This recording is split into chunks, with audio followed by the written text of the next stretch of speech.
मुझे मोहब्बत की तमन्ना थी और वो तमन्ना की मोहब्बत था, और तमन्ना मुझे जान से प्यारी थी।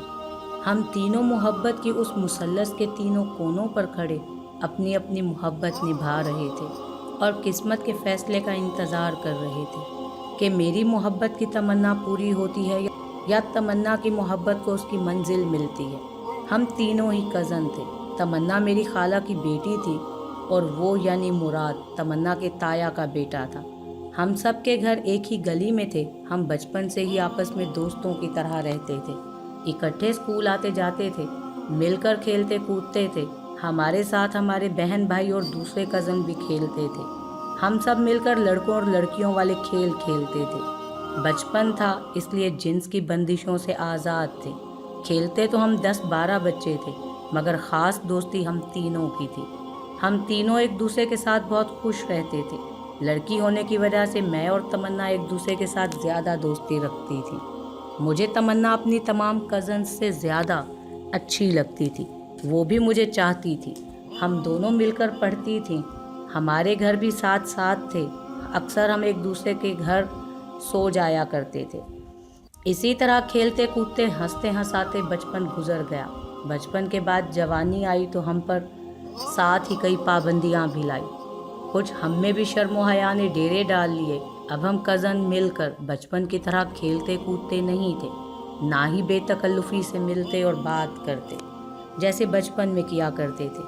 हार्मोन्स की तब्दीली ने हमारे बातिन में ही नहीं, ज़ाहिर में भी असर दिखाया था। लड़कों की दाढ़ी मूंछ निकल आई थी। हमारी पलकों पर भी हया आ गया था, जो शर्म से झुकी झुकी रहने लगी थी। जवानी अपने साथ कई अरमान भी लेकर आती है, बल्कि यूं कहना चाहिए कि अरमानों का तूफ़ान लेकर आती है। जवानी की अपनी कहानी होती है जो बड़ी मस्तानी होती है। जवानी की अपनी ही रुत होती है जो बहुत सुहानी होती है। मगर जवान होती औलाद, और ख़ास तौर पर जवान होती बेटियों के माँ बाप को कभी कुछ कुछ तो बहुत ज़्यादा परेशानी होती है।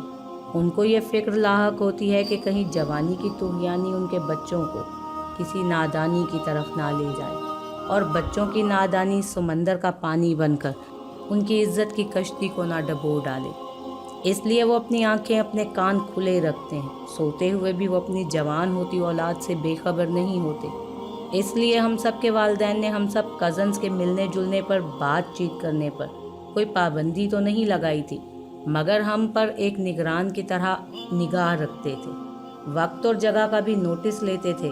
मगर ये जवानी जो तोहफे अपने साथ लाती है, उनमें सबसे बढ़कर और सबसे अहम तोहफ़ा मोहब्बत होती है, जो चुपके से किसी के दिल में अपना रैन बसेरा कर लेती है, और जब बंदे को पता चलता है तब तक तो ये दिल में घर कर चुकी होती है। मुझे भी जवानी आने के बहुत बाद में पता चला कि मैं तो मुराद को शायद बचपन से ही चाहती थी, मगर इस मोहब्बत का एहसास अब जाकर हुआ था। ये मोहब्बत भी बड़ी फ़र्ज़ शनास और उसूल परस्त होती है। इसीलिए तो जब तक जवानी नहीं आती ये पर्दा शहूद के पीछे सुकून से पड़ी रहती है। बस फिर जैसे ही जवानी आती है ये फवारा पर्दा शहूद पर ज़ाहिर हो जाता है और दिलों को बेकरारी और इज़्तिरारी से भर देती है। मुझे भी अपनी बेकरारी और बेचैनी से पता चला कि मुझे मुराद से मोहब्बत हो गई है, बल्कि कब से हो चुकी है। जब मैं मुराद से मिलती तो उसे देखने से मुझे सुकून मिलता था, मेरे दिल को कुछ करार मिलता, और जब वो चला जाता तो मेरी बेकरारी इंतहा को पहुंच जाती। मैं अब अपनी इस मोहब्बत का इजहार मुराद से कैसे करूं? इस सवाल ने मुझे और ज़्यादा बेचैन करना शुरू कर दिया। लेकिन उससे भी बढ़कर एक परेशानी तब हुई जब तमन्ना ने मुझे बताया कि वो मुराद को बहुत चाहती है, उससे बहुत मोहब्बत करती है। ये सुनकर तो मेरी हालत ऐसी हो गई जैसे किसी बेगुनाह को फौरी तौर पर मौत की सज़ा सुना दी जाए। मैं मोहब्बत और दोस्ती की कैंची के बीच में किसी खस्ताहाल कपड़े की तरह आ गई थी, जिसके नसीब में अब 2 टुकड़े होना लिखा जा चुका था। मोहब्बत ने मेरा हाथ खींचा और कहा कि तू भी तमन्ना को अपने दिल का हाल सुनाकर उसे भी इम्तहान में डाल दे, जिसमें तू खुद पड़ गई है, और देख के वो क्या करती है। उसी लम्हे दोस्ती ने मेरे दिल पर दस्तक दी और कहा कि दोस्ती कुर्बानी देने का नाम है, कुर्बानी लेने का नहीं। बस मैंने उसी पल दोस्ती की आवाज़ पर लब्बैक कहा और तमन्ना की मोहब्बत के लिए अपनी मोहब्बत की तमन्ना से दस्तबरदार हो गई। اب فیصلہ قسمت نے کرنا تھا کہ اسے کیا منظور ہے۔ ہاں، ایک اور بھی تو تھا نا جو ہم دونوں کی قسمت کا فیصلہ کر سکتا تھا، وہ مراد تھا۔ وہ کس سے محبت کرتا ہے، اگر وہ یہ بتا دیتا تو ہماری تقدیر کا فیصلہ ہو جاتا، مگر وہ تو کچھ کہتا ہی نہیں تھا۔ وہ شاید ابھی تک بچپن کے ساتھ کو ہی اپنے ساتھ لیے ہوئے تھا، شاید جوانی نے اس کے دل میں ہمارے لیے جذبات کو نہیں بدلا تھا، یا پھر جوانی نے اس کے دل میں ہمارے لیے کوئی ارمان نہیں ابھارا تھا، شاید اس کے دل پر ابھی محبت نے دستک نہیں دی تھی۔ میں نے سب کچھ تقدیر پر چھوڑ دیا اور مراد کی محبت سے تمنا کے حق میں دستبردار ہونے کا فیصلہ کر لیا تھا۔ تمنا نے اپنی محبت کا اظہار مراد سے تو نہیں کیا تھا، مگر اس کی ماں نے اس کی آنکھوں کی پسند اور دل کے ارمان کو بھانپ لیا تھا۔ یہ جو مائیں ہوتی ہیں نا، بڑی باخبر ہوتی ہیں اولاد کے بارے میں، خاص طور پر بیٹیوں کے بارے میں۔ بیٹی کی نظروں اور چہرے پر آتے جاتے رنگوں سے بیٹی کے دل کا حال اور ذہن میں آنے والا خیال تک جان لیتی ہیں۔ اس لیے تمنا کی ماں یعنی میری خالہ نے اپنے شوہر سے مراد اور تمنا کی شادی کی بات کی۔ تمنا کے ابا یعنی میرے خالو نے اپنے بڑے بھائی یعنی تمنا کے تایا سے بات کی، اور یوں بات چلتی چلتی ان دونوں کی بات پکی ہو گئی۔ 1 مہینے بعد منگنی اور منگنی کے 3 مہینے بعد شادی طے ہو گئی۔ منگنی ہوئی تو مجھے لگا کہ میری زندگی اب ختم ہونے کو ہے۔ جیسے جیسے ان کی شادی کے دن قریب آ رہے تھے، ویسے ویسے میں اندر سے مرتی جا رہی تھی۔ میں نے دوستی کے لیے اپنی محبت کی قربانی تو دے دی تھی، لیکن اب لگ رہا تھا کہ محبت کے لیے زندگی کی قربانی بھی دینا ہوگی۔ میرے دل کی بے چینی تھی کہ بڑھتی ہی چلی جا رہی تھی۔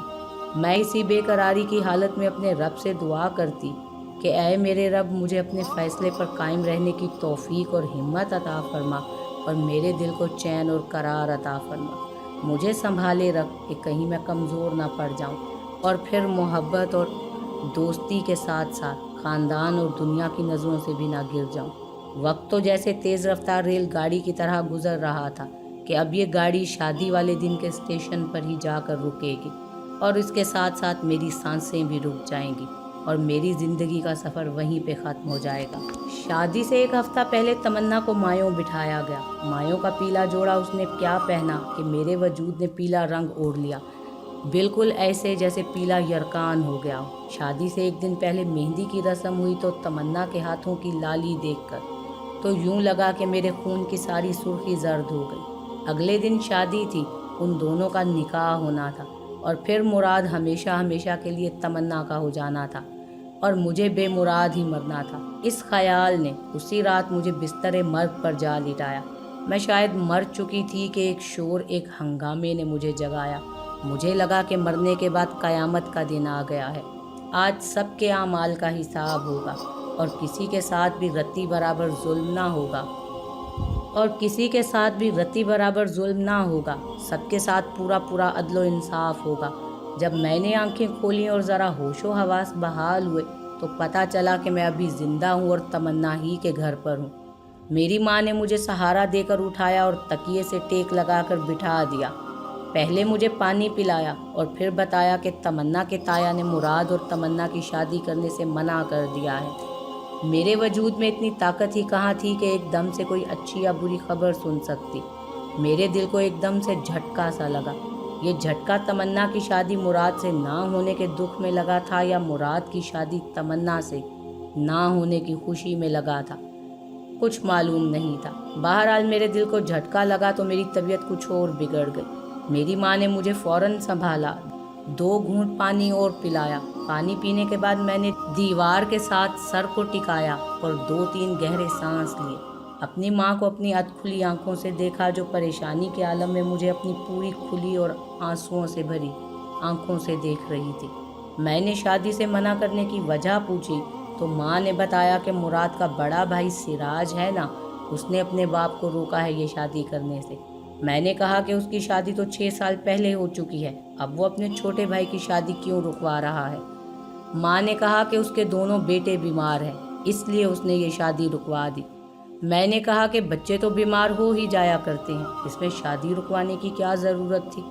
میری ماں نے مجھے تفصیل بتاتے ہوئے کہا کہ اصل میں ڈاکٹروں نے اس کے دونوں بیٹوں کے ٹیسٹ کروائے، جن سے پتہ چلا کہ دونوں بچوں کی جیسے جیسے عمر بڑھے گی वैसे वैसे ये कमज़ोर होते जाएंगे और बिलाखिर माजूर हो जाएंगे।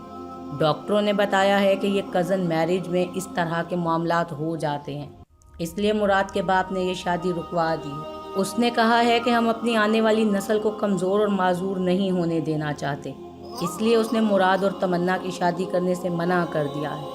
मैंने अपनी माँ से पूछा तो अब क्या होगा, शादी की तो सारी तैयारियाँ हो चुकी हैं, और फिर तमन्ना का क्या होगा, मुराद का क्या होगा। माँ ने कहा कि मुराद का ब्याह होगा और क्या होगा।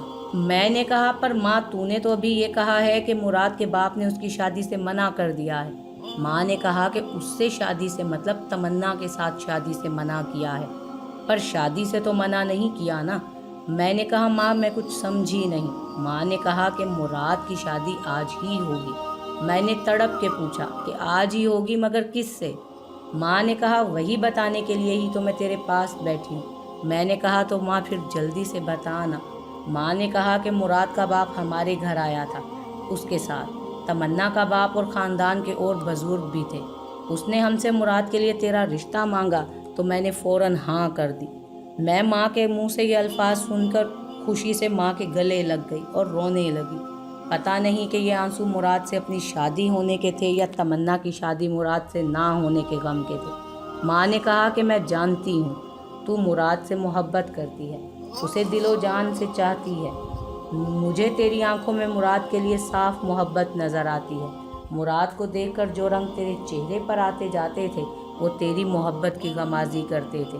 मैं ये भी जानती हूँ कि तू तमन्ना की मोहब्बत के लिए अपनी मोहब्बत से दस्तबरदार हुई थी। चल उठ मेरी बेटी, रब ने शायद तेरे दिल की तड़प सुन ली और तेरी मोहब्बत तेरी तकदीर में लिख दी। चल उठ आ मेरे साथ, मैं अपने हाथों से तुझे दुल्हन बनाऊंगी। मैं दिल ही दिल में खुदा का शुक्र अदा करती हुई भीगी हुई पलकों के साथ उठी और माँ के साथ अपने घर चली गई। माँ ने मुझे नहाने को कहा।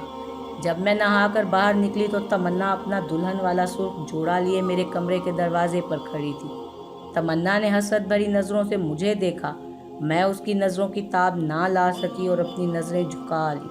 वो आगे बढ़ी और अपने दोनों हाथों को मेरी तरफ बढ़ाते हुए अपना सुहाग का जोड़ा मेरे सामने करते हुए बोली, ज़ोया, जिस तरह दाने दाने पर खाने वाले का नाम लिखा होता है, इसी तरह हर सुहाग के जोड़े पर पहनने वाली दुल्हन का नाम लिखा होता है। इस सुहाग के जोड़े पर मेरा नहीं तेरा नाम लिखा हुआ है। ले अब जल्दी से इसे पहन ले। मैं खुद तुझे अपने हाथों से दुल्हन बनाऊंगी। तेरी पक्की सहेली हूँ, दोस्ती को मरते दम तक निभाऊंगी। ये शादी भी अजीब शादी थी जिसमें खुशियाँ और गम दोनों ही बराबर शरीक थे। सबकी आंखों में आंसू थे, किसी की आंखों में खुशी के तो किसी की आंखों में गम के। हाँ, कुछ आंखें ऐसी भी थीं जिनमें खुशी और गम दोनों के आंसू थे। उन आंखों में मेरी और तमन्ना की आंखें सरे फहरिस्त थीं। मेरी और मुराद की शादी को 4 माह हो चुके थे। मैं उम्मीद से थी। तीसरा महीना चल रहा था। मेरी शादी से लेकर अब तक तमन्ना मेरे साथ बिल्कुल पहले की तरह मिलती जुलती थी। उसके चेहरे, आंखों या किसी भी बात से ये नहीं लगा था कि उसको मेरी शादी मुराद से होने का ज़रा सा भी दुख है। लेकिन मैं समझ सकती हूँ कि अपनी मोहब्बत को खो देने का दुख क्या होता है। पहली मोहब्बत, और वो जो बचपन के दौर से गुजर कर जवानी का जीना चढ़ी हो, उसको खो देने का दुख तो जीते जी ही मार डालता है। तमन्ना भी बज़ाहिर जिंदा तो थी मगर अंदर से मर रही थी, जिसका मुझे पूरी तरह एहसास था। वो खुश थी मगर उसकी खुशी गम की ओस से भीगी हुई थी। वो हंसती थी लेकिन उसकी हंसी आहों के कंधों पर सवार किसी जनाजे की तरह थी। खाला उसके लिए कोई अच्छा सा रिश्ता ढूंढ रही थी कि जल्दी उसकी शादी करके उसे रुखसत कर दें, मगर क्या इस हालत में उसकी शादी करना उसके लिए और उसके शोहर के लिए ठीक होगा? क्या वो इस सूरत हाल में शादी करके खुश रह पाएगी या अपने शोहर को खुश रख पाएगी? क्या वो मुराद के सिवा किसी और से शादी कर पाएगी? यकीनन नहीं। मैं खाला को इस शादी से रोकना चाहती थी मगर कैसे रोकूं, कुछ समझ नहीं आ रहा था। बिलाखिर एक रास्ता मुझे सुझाई दिया। अगले दिन मैंने सारे ख़ानदान की दावत का एहतमाम किया, जिसमें ख़ानदान के छोटे बड़े सभी लोग शामिल हुए। सब ने मुझसे पूछा कि ये दावत आखिर किस खुशी में है। मैंने सबसे कहा कि आप आराम से बैठें और ये समझें कि आज की ये दावत बहुत बड़ी खुशी, मेरी बहुत बड़ी खुशी, बल्कि सबसे बड़ी खुशी में है। मुराद के अब्बा ने कहा, बहू तो फिर जल्दी बताओ कि वो खुशी क्या है। میں نے کہا بس 2 منٹ دیں، میں ابھی آتی ہوں اور آ کر آپ کو اپنی سب سے بڑی خوشی بتاتی ہوں۔ میں اپنے کمرے میں گئی اور الماری میں سے اپنا سہاگ کا سرخ جوڑا نکالا اور اسے اپنے دونوں ہاتھوں پر اٹھائے ہوئے کمرے سے باہر آئی۔ سب لوگ مجھے دیکھ کر خوش ہوئے۔ میں نے ان سب کو مخاطب کر کے کہا کہ لیجئے اب سب تیار ہو جائیں، میں آپ کو اپنی زندگی کی سب سے بڑی خوشی کے بارے میں بتانے لگی ہوں۔ میری سب سے بڑی خوشی یہ ہے کہ سہاگ کا یہ جوڑا جو مجھے میری سب سے پیاری کزن اور سب سے اچھی دوست میری جان تمنا نے دیا تھا، اب میں اسے یہ سہاگ کا جوڑا واپس دے رہی ہوں۔ اور یہ چاہتی ہوں کہ جس طرح اس نے مجھے یہ جوڑا پہنا کر مراد کی دلہن بنایا تھا، بالکل اسی طرح میں یہ سہاگ کا جوڑا پہنا کر اسے بھی مراد کی دلہن بناؤں۔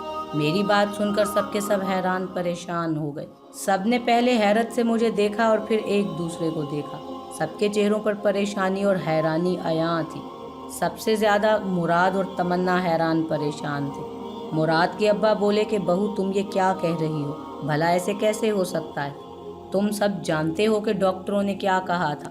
میں نے کہا ابا جی، ڈاکٹروں نے جو بھی کچھ کہا تھا وہ ان کے بچوں کے لیے کہا تھا، ان کی شادی، ان کی صحت یا زندگی کو تو کوئی مسئلہ یا خطرہ نہیں ہے نا، اور رہی بات بچوں کی تو وہ میں پیدا کروں گی، ان کو ان کے حصے کی خوشی سے کیوں محروم رکھا جائے۔ تمنا بچپن سے ہی مراد کو پسند کرتی ہے، اسے چاہتی ہے۔ مراد بھی اس سے شادی کرنے کو پوری طرح راضی تھا۔ وہ تو ڈاکٹروں کی رپورٹ اور آپ کا حکم بیچ میں آ گئے۔ اگر اس صورتحال میں تمنا کی شادی کسی اور سے کر دی گئی تو تمنا کے ساتھ ساتھ اس کی زندگی بھی تباہ و برباد ہو جائے گی جس سے اس کی شادی کی جائے گی۔ آپ سب جانتے ہیں کہ اللہ کے فضل و کرم سے اب میں امید سے ہوں، لہٰذا میری آپ سب سے گزارش ہے کہ آپ اب ان دونوں کی شادی کروا دیں۔ اگر تمنا کو کچھ ہو گیا تو میں بھی کبھی خوش نہ رہ پاؤں گی اور نہ کبھی خود کو معاف کر سکوں گی۔ خاندان کے تمام بزرگوں نے آپس میں مشورہ کیا اور میری بات پر اپنی رضامندی کی مہر لگا دی۔ میں نے ان سب کا شکریہ ادا کیا اور ساتھ ہی ایک گزارش اور کر دی کہ یہ شادی آج اور ابھی کر دی جائے، اس لیے کہ نیک کام میں دیر نہیں کرنی چاہیے۔ ویسے بھی تمنا نے 4 ماہ بہت اذیت میں گزارے ہیں، میں اسے ایک پل بھی کسی قسم کی اذیت نہیں دینا چاہتی، بلکہ میں اسے فوراً ہی ڈھیر ساری خوشیاں دینا چاہتی ہوں تاکہ اس کے دکھوں کا جلد از جلد کچھ مداوع ہو سکے۔ تمام بزرگوں نے میری یہ گزارش بھی قبول کر لی۔ میں نے ایک بار پھر ان لوگوں کا شکریہ ادا کیا اور کہا کہ میں تمنا کو دلہن بناتی ہوں اور آپ لوگ مولوی صاحب کو بلوا لیں نکاح پڑھانے کے لیے۔ بارات کا کھانا تو پہلے ہی میں نے تیار کروا رکھا ہے۔ میں نے بڑی خوشی سے تمنا کو دلہن بنایا۔ تمنا کی امی میرے کمرے میں آئیں اور میرے دونوں ہاتھ اپنے ہاتھوں میں لیے ان کو چوما اور بڑی عقیدت اور محبت سے اپنی آنکھوں پر لگایا۔ خالہ کی آنکھوں میں خوشی کے ساتھ ساتھ شکر گزاری کے بھی آنسو تھے۔ خالہ نے ایک تشکرانہ مسکراہٹ کے ساتھ مجھے دیکھا اور کہا، سچی سہیلی فریب نہیں دیتی، آج ہم تینوں کی شادی کو 10 سال ہو چکے ہیں، ہمارے 4 بچے ہیں جو ہم تینوں کے ہیں اور اللہ کے فضل و کرم سے صحت مند اور توانا ہے۔ اب ہم محبت کی مسلط سے نکل کر محبت کے ایک ہی مرکز پر ہیں اور ایک ساتھ ہی تینوں ایک ہی مدار میں گھوم رہے ہیں۔ اللہ پاک ہم تینوں اور ہمارے بچوں کو نظر بد سے بچائے، آمین۔